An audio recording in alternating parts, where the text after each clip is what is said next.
was disappointing, to say the least. Hello everyone, welcome back. It's time to get into the West Ham review.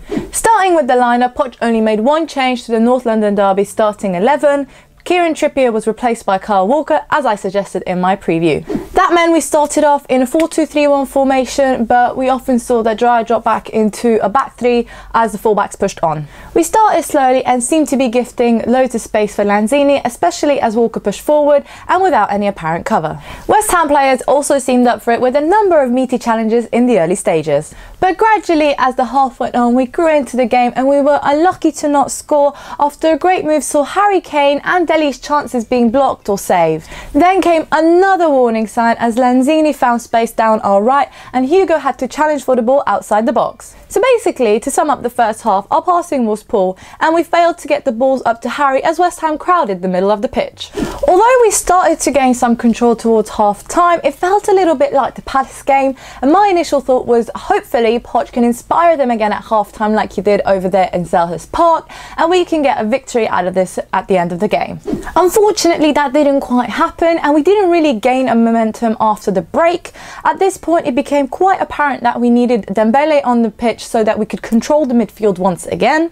And then it happened. On the hour mark, a ball in from our right and Lanzini scored after we failed a couple of times to clear the ball. So obviously, as we were losing, we had to make some substitutions. Dembele came on for Jan, which meant that Dyer dropped into defence. And later on, we saw Janssen come on for Wanyama as we pushed for the equaliser, but to little effect. Dele made one great run into the box, but unfortunately there was nobody to finish his ball across the goal. Then Hugo made a tremendous save after an unusual error from Toby.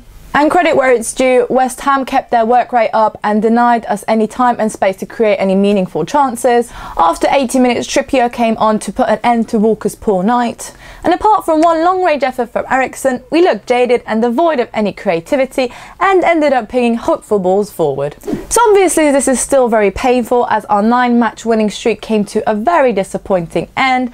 But in reality, and if we look at the positives, this still was only our 4th league defeat in the whole season. And if you come to think about it, that is still pretty impressive. So let's take the positives from this game. Again, we only lost 1-0. It's not like it was a 3-0 or something. So we have to keep our hopes up. So now we have a 9-day gap to pick ourselves off before our last ever game at the Lane against Manchester United. It should be an electric atmosphere and I'm really looking forward to it.